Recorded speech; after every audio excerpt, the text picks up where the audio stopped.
stream, so I don't have any. I don't have anything. It's just black. But if we're going to take the precepts, we might as well let YouTube take them as well.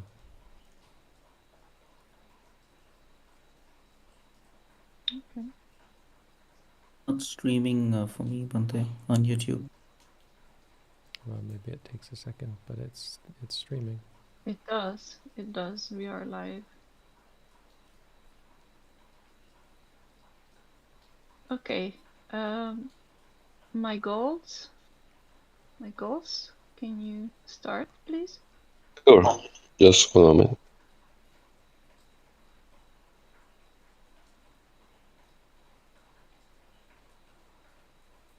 Aham Bante Tisarnena Saha Pancha Silani Chakami. Aham Bante Tisarnena Saha Pancha Silani Chakami. Okay. Well, Aham Bante. first of all, if you're going to lead, you have to do it slowly because you're leading, right? This isn't something you're doing for yourself. And be very careful how you read because you're not reading correctly. Sure. Sorry about that, Bante. Aham Bante Tisarnena Saha Pancha Silani Chakami. Yachami. Yachami. Aham Bante Tisarnena Saha Pancha Silani Yachami. Aham Bante Tisaranena Saha Pancha Silani Yachami. Namo tassa bhagavato arahato samma sambuddhassa. Namo tassa bhagavato arahato samma sambuddhassa. Namo tassa bhagavato arahato samma sambuddhassa. Namo tassa bhagavato arahato samma sambuddhassa. Namo tassa bhagavato arahato samma sambuddhassa. Namo tassa bhagavato arahato samma sambuddhassa. Buddhang saranang gacchami. Buddham saranang gacchami. Dhammang saranang gacchami. Dhammang saranang gacchami. Sanghang saranang gacchami. Sanghang saranang gacchami. Dutiyampi buddhang saranang gacchami. Dutiyampi Buddham saranang gacchami. Dutiyampi dhammang saranang gacchami. Dutiyampi Dhammang saranang gacchami. Dutiyampi sanghang saranang gacchami. Dutiyampi Sangham saranang gacchami. Tatiyampi buddhang saranang gacchami. Tatiyampi Buddham saranang gacchami. Tatiyampi dhammang saranang gacchami. Tatiyampi Dhammang saranang gacchami. Tatiyampi sanghang saranang gacchami. Tatiyampi Sangham saranang gacchami. Ti saranagamanang nititang. Amma Bante. Parnatipata veramani sikkhapadang samadhiyami. Panatipata vedamani sikkhapadam samadhiyami.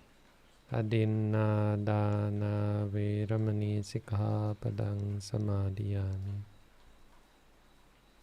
Adinnadana vedamani sikkhapadam samadhiyami.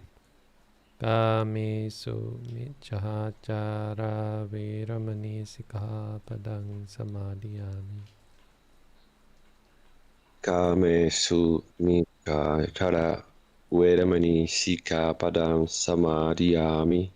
Musavada Veramani Sikkhapadang Samadhiyami. Musawada Veramani Sikkhapadang Samadhiyami. Sura Meraya Majjapamadatthana Veramani Sikkhapadang Samadhiyami. Sudha Medaya Maya Pamadatthana Veramani Sikkhapadang Samadhiyami. Imani Pancha Sikkhapadani Silena Sugating Yanti Silena Bhoga Sampada Silena Nibuting Yanti Tasma Silang Visodhaye. Sadhu, sadhu, sadhu. Sadhu, sadhu, sadhu.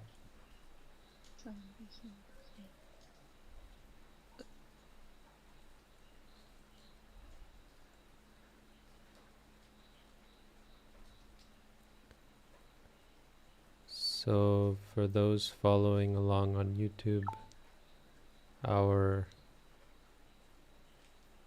broadcaster and our backup broadcaster are neither here today. The power went out here once already, but it seems stable now. So we've taken the precepts. Someone has suggested that we study a different text this week. I think that's kind of confusing. I mean, I know this was before we started broadcasting on YouTube. I don't have a camera. Someone else is suggesting we just stop here. What does the group think?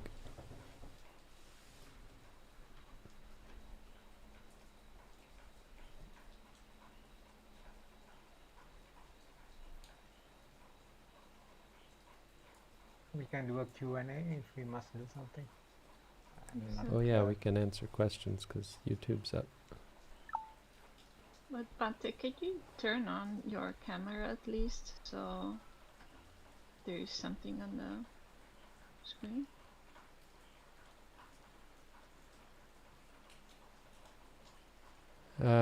Yeah, I can set that up.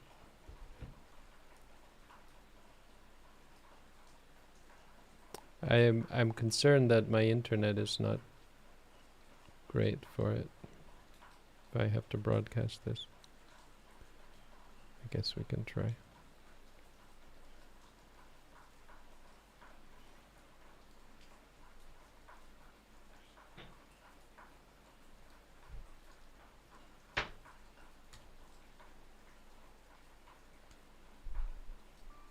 Okay, we have a question in the chat.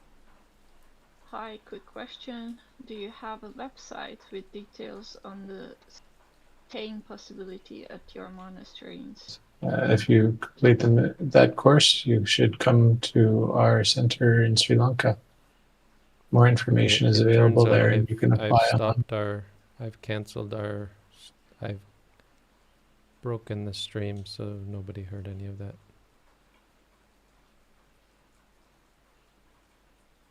Okay, looks like it's heard anyway, in text.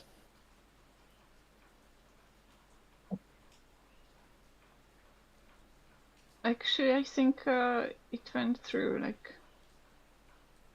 I didn't see any stop in the live stream. Yeah, I think perfect. it stopped. Okay.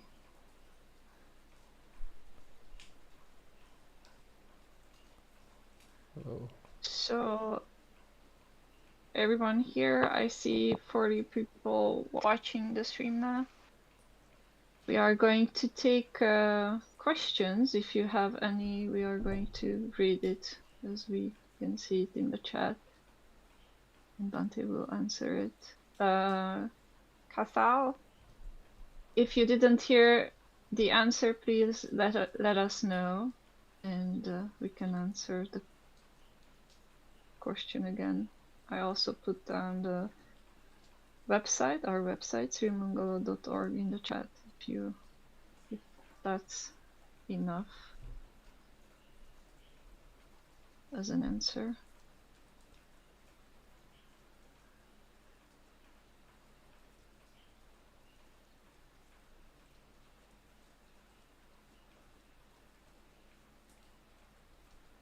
Yeah, he heard it.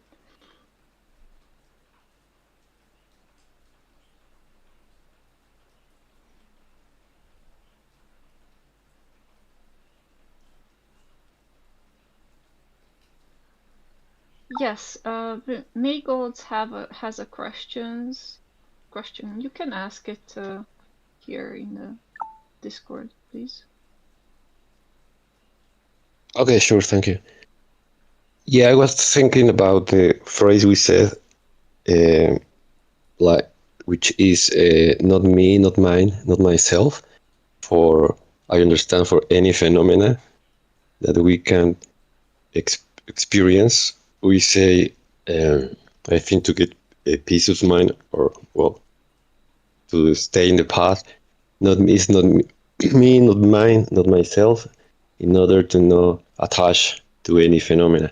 However, I was reflecting that aren't the phenomena we experience somehow triggered by our habits, mental habits, and physical habits. So we are a kind of responsible for the phenomena we experience, mental or physical, and our past karma. So how come one could be really detached of the phenomena we experience that creates dukkha?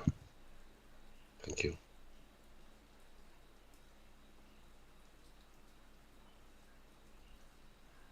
Well, what you call responsible is cause and effect. That's just the nature of reality. There's nothing special or magical about that. It's just that one thing causes another. Non-self is a perspective that one gains from observing experiences.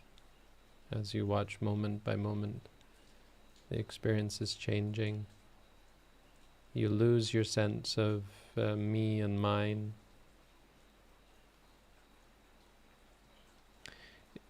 In brief, you lose your inclination to extrapolate phenomena. Seeing is just seeing, hearing is just hearing, and so on. And many of the ways in which we extrapolate phenomena are innocent. Like if you see a color and you say that's a bright color, or you see a color and that's a dark color, there's nothing really problematic with that per se.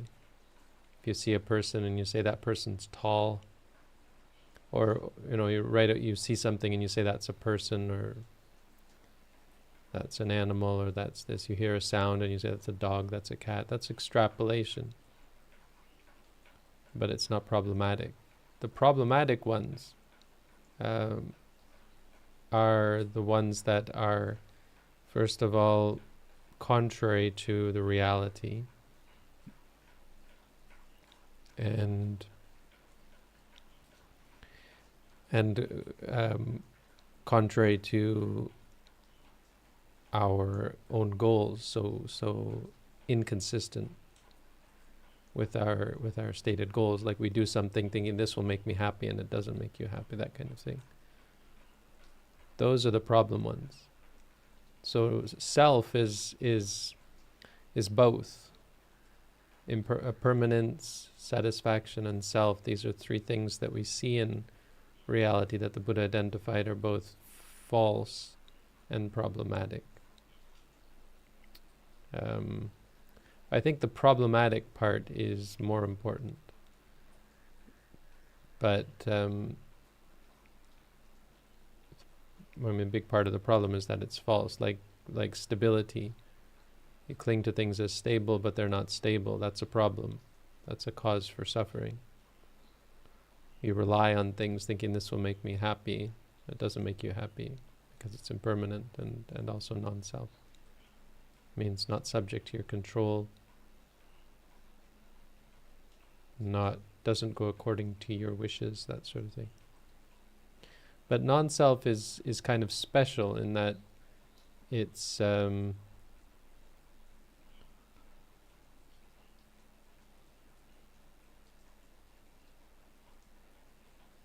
it's about the way you look at the object.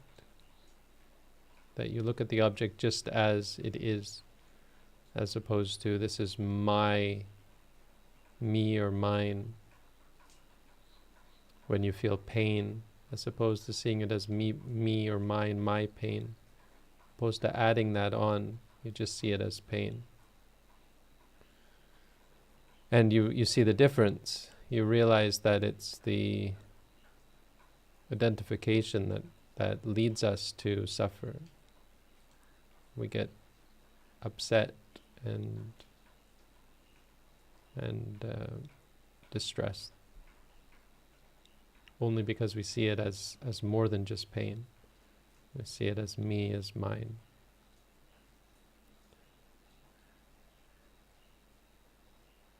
But the really the answer to your question is just that you do see things as not self, because that isn't a part of what's really being experienced. The idea of self is just that, it's an idea, it's an extrapolation, it's an addition. So your question is, how do we? I mean, it's just the nature of mindfulness. There's nothing in the experience that is me, that is mine. And there's nothing in it that's much at all. It's just seeing, it's just hearing, it's just pain.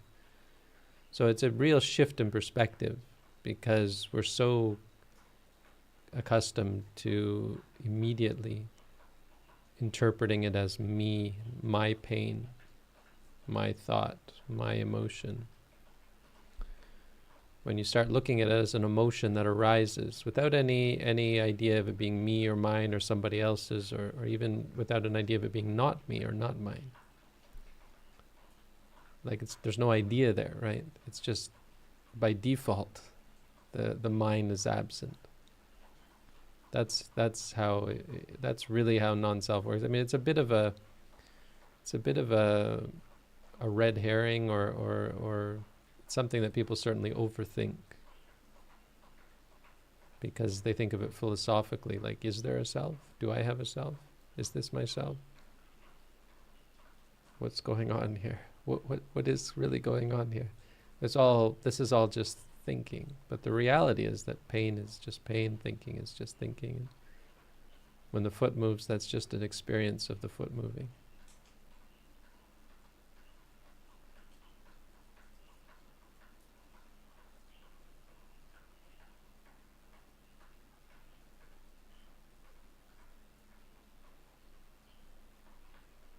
Thank you, Bante.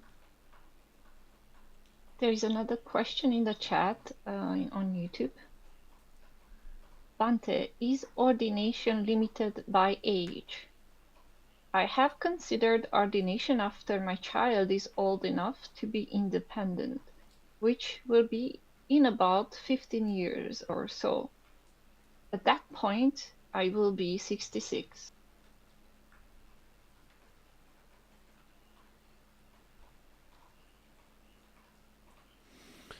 Well, so the simple answer is no. No, ordination is not limited by age.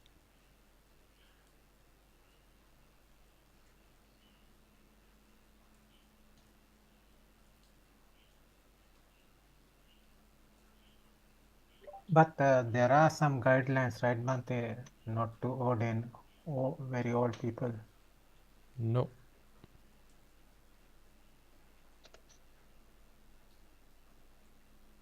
No, there are no such guidelines.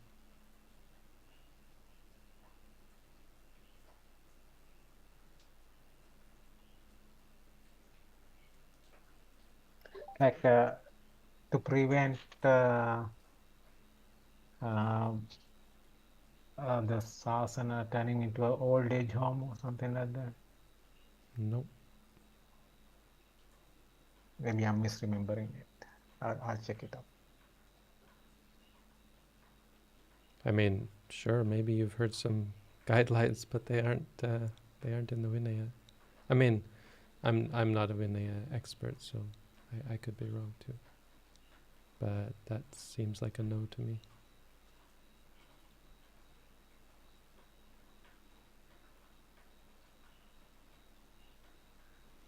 No, there are a very specific set of questions that you ask when someone wants to ordain. Manusosi, are you a human? Purisosi, are you male? That's what we ask because it's the male side.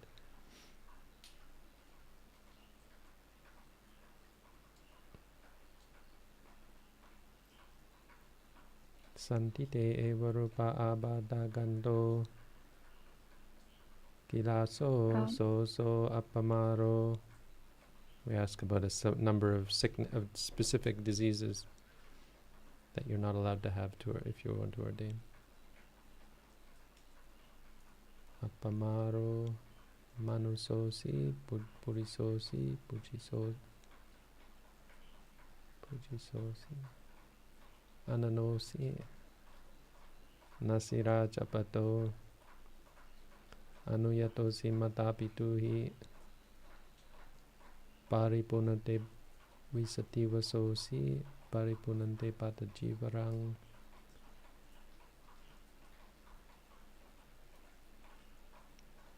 Are you 20 years old? Do you have your robes and bowl?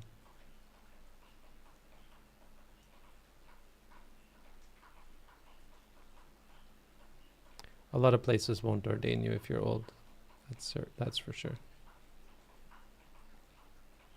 But a related question to that for me. What do you think? Like art technique or the Mahasi way of practice, or even vipassana, just vipassana practice. So is there like ages where is more, so a person is more able to grasp it, practice it, have results? In your experience, of course, like previous experiences as a teacher. No, I think age has less to do with it than other things.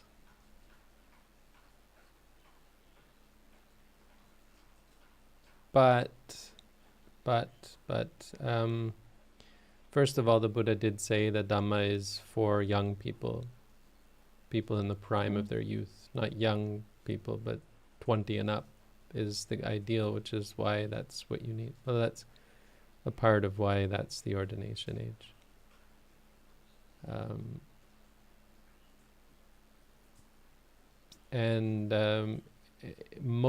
Practically speaking, which is what you were asking about, older people tend to have built up bad habits.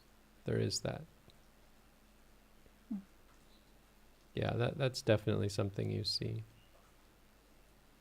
So what you find often is older people can be very good at doing a course or so, but have a harder time getting deep results, harder than younger people. That's a generalization, but I guess it holds. It's not true that that age doesn't play a factor. The Buddha certainly pointed this out, and I can certainly attest to it, that if you wait too long, it starts to get harder and harder. So people will pick it up and dedicate themselves to it. They often have better work ethic as they get older, but there's just lots of crud, build-up of many, many years of dirt, grime that you have to clean away.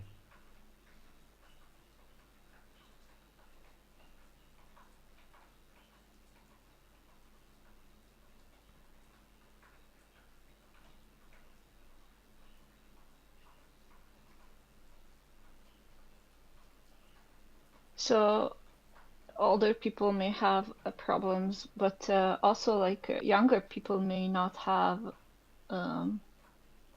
enough I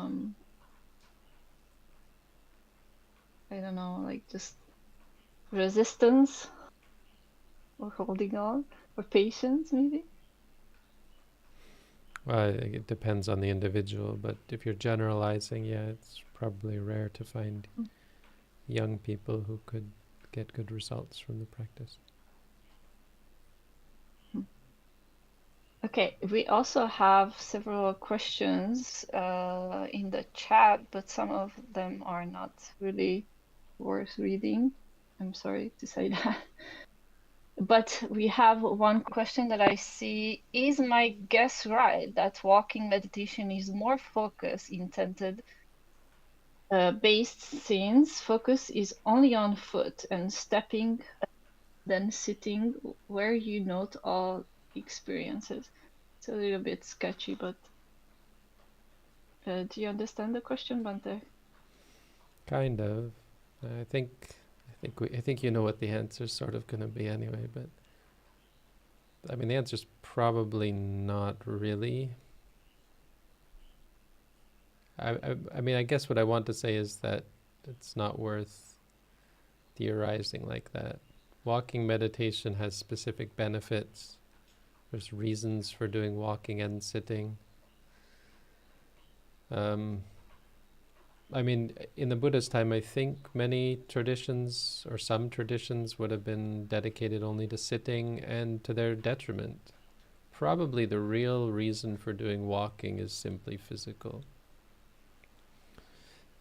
Not that there aren't benefits that are mental. There are benefits that are mental, but probably not enough to really emphasize it and push it and standardize it, as the Buddha did. You know, the Buddha also engaged in walking, and I don't think it's so much like, oh darn, there's a problem and we have to fix it by doing walking. It's just that's who we are as human beings. We don't just sit all the time. We shouldn't just sit all the time. I mean, it's not something where you say, I wish I could just sit all the time, do sitting meditation, but because of who I am, I have to do walking. It's just natural that we should do both walking and sitting. The confusion comes because people think meditation is a sitting activity, but that only really applies for specific types of meditation. Mindfulness is a practice of learning about reality, and so none of that really applies. And so it's pretty obvious. It shouldn't be surprising. I mean, it is, but if you learn if you come to understand the nature of the Buddha's teaching, walking meditation, of course, makes sense. As with lying, you could say, and standing. The reason why we don't have formal standing and lying, probably there's no good reason for that, just that walking and sitting is enough. And that being said, we do advise some people to do standing meditation and some people to do lying meditation at certain times. There are occasions where lying meditation and standing meditation are also useful. But walking and sitting is enough. If you do walking and sitting, you're getting the best of all worlds. You don't need to do specific standing or specific lying. Lying has issues as well, of course, that make it less appropriate in many cases, situations.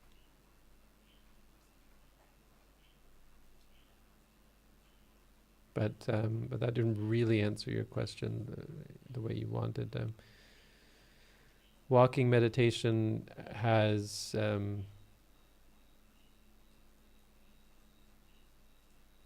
provides some amount of focus that supports sitting meditation. These are the words of the Buddha. That the focus, the concentration that comes from walking lasts. So presumably lasts into the sitting meditation is the idea. So that's why we do walking first and then sitting. Walking is helpful, supportive of the sitting as well.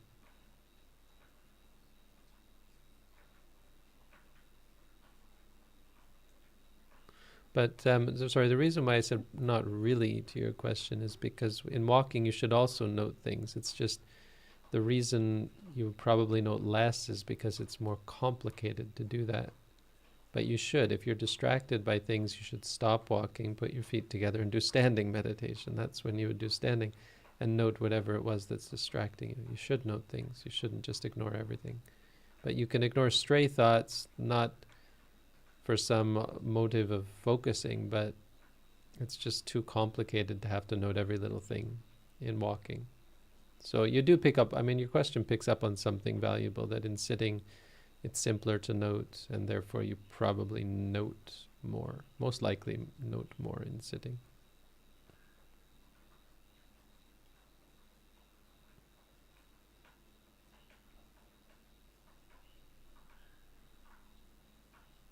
Bante, we usually don't ask questions about you, but this is just a yes or no or a very short answer.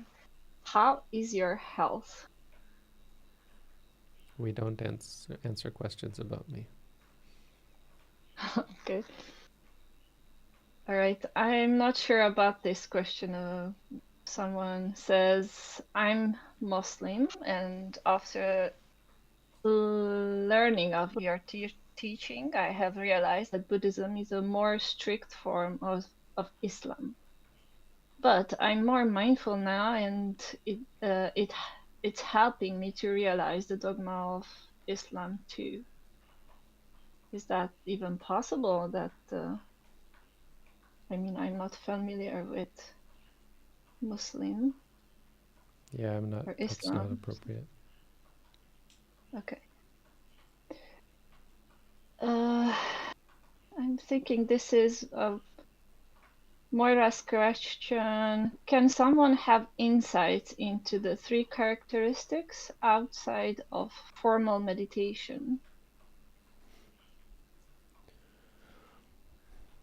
So the word insight is a problem. We use that word too much, and it's come to be too much of a word associated with vipassana.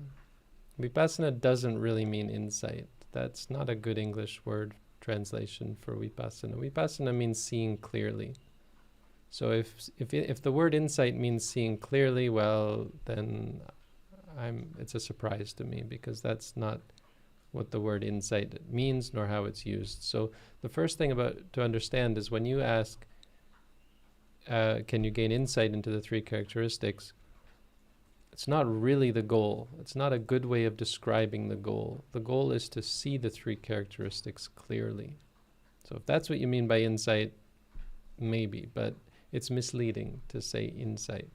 We want to see the three characteristics. And why that's important, why me explaining this is important, is because the answer is yes, formal meditation isn't necessary, but meditation absolutely is necessary to see the three characteristics clearly. That's the very definition of what meditation is. Meditation, mindfulness meditation, is the practice to see the three characteristics clearly.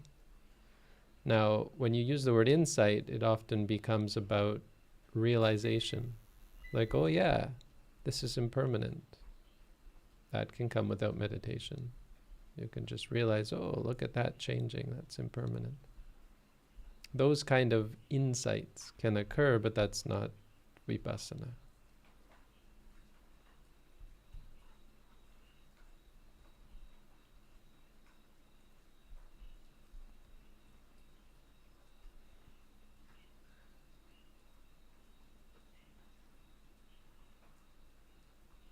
Okay, I just want to say that I'm prioritizing the questions that are about practicing meditation from now on, because we started to have multiple questions. So the next question is, can I sit 15 minutes and walk 15 minutes at home a day? Is it enough? If you're doing one moment of meditation, that's great. The Buddha said even just one moment has great benefit. So enough is not really something you should be concerned with. but we can answer it in a couple of ways. Enough to do the at-home course? No, not enough. First of all, you should be doing walking first and then sitting, but our minimum for our at-home meditation course is 1 hour per day, half walking, half sitting, walking first, followed by sitting, some in the morning, some in the evening. So that's what I would recommend. Rather than us saying enough, based on that, I would recommend minimum 15 minutes walking, 15 minutes sitting twice a day. A dedicated meditator would do 2 hours per day, even living their life normally. That's 30 minutes walking, 30 minutes sitting twice a day. But I don't expect everyone to be able to do that every day. I don't think that that's reasonable for everyone to do that. And if you can do an hour a day, that can change your life. My father is over 70 years old. I don't know how. Wait, he's almost 80 years old now, and he's doing I don't know, half an hour a day. And it's changed. It's done a lot of good for him, I think. I mean, he says it has. It's changed many things about him. He's keeping the 5 precepts. He listens to my talks sometimes. I mean, mindfulness, the Buddha, the Dhamma of the Buddha is akaliko. It means it has nothing to do with time. And nowhere is that seen clearer than in the practice of mindfulness. Because there are other meditation practices that do clearly take time. Mindfulness tends to take time, but it doesn't feel so much about time. It feels more about taking the time to correct your mistakes, correct your bad attitude towards your experiences. So, but when you come to the end of it, you think, wow, if only I had known all of this, I could have fixed everything in a moment, right? It took so much time because I just was all wrong. Not like other types of meditation where it takes time to develop certain faculties. It does. Mindfulness does have this aspect to it. It just doesn't feel like that. It can feel very immediate. Mindfulness can change your life in a moment, in a very short time. Just the Buddha Dhamma can. If you learn about the Buddha's teaching, some people, all it takes is learning, hearing, and it just changes their perspective. Now, they still have to do all the work, and there's aspects, of course, of the practice that do take a lot of work, changing our habits. But sorry, a bit of a long answer, but the point being that there's not really a question of enough. You practice, you cultivate mindfulness, and you start to learn what you're doing wrong. And you change that. That changes as a result of seeing.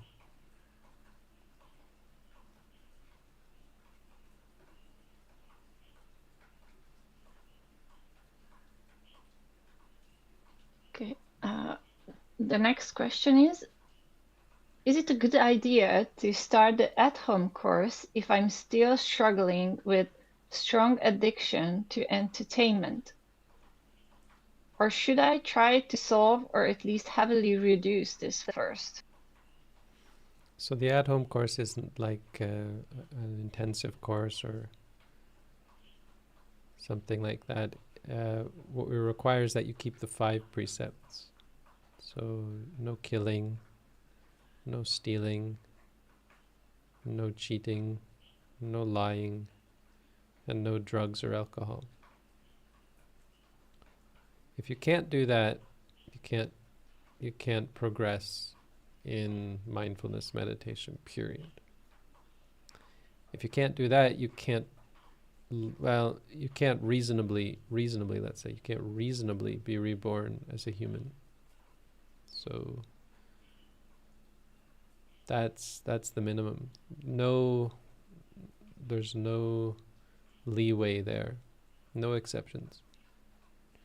That's where we draw the line. But if you're engaged in entertainment and so on, don't worry too much about it. Learn to be mindful of it. That's a part of what the at-home course is designed to do. If during the course you feel inclined to reduce, that's great, and that's what we would expect.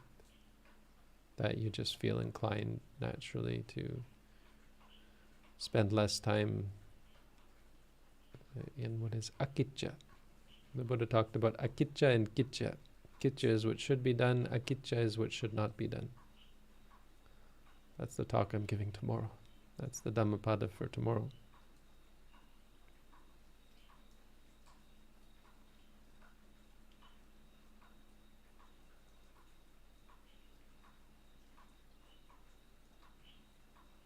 Bhante, the question about starting the at-home course is also like just continuing with a different type of question in mind. I am building the habit of noting outside of meditation as well, but I'm quite far away from continuous noting throughout the whole day.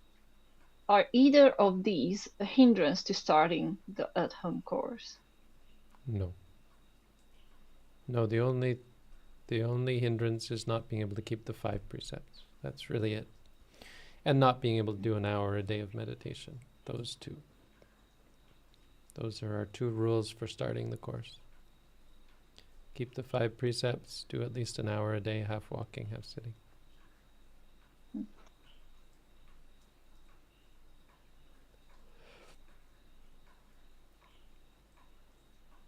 Okay, a different question.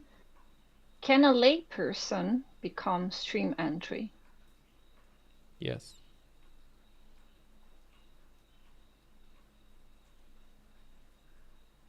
There's nothing magical about being a monk. I mean, there is something magical about being a monk, I suppose. But not related to that at all.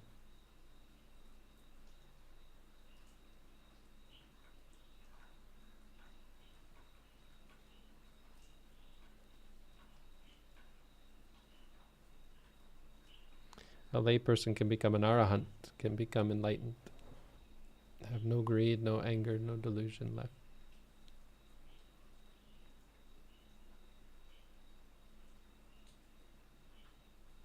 But they need to be practicing, right? Well, same goes for monks.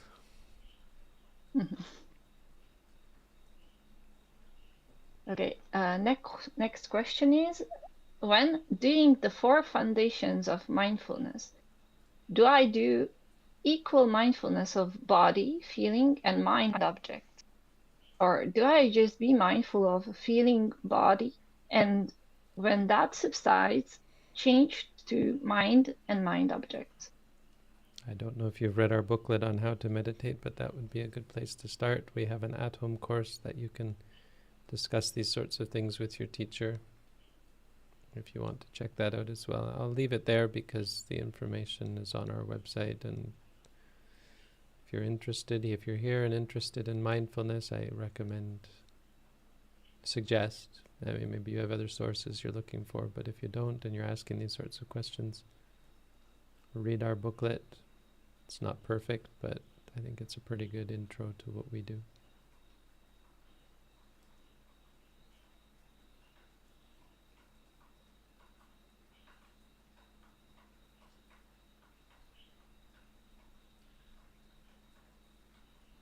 And it is all about the 4 foundations of mindfulness. So I'm not brushing off your question. I'm saying that you can probably figure out the proper application of the 4 foundations of mindfulness from our perspective, from the booklet.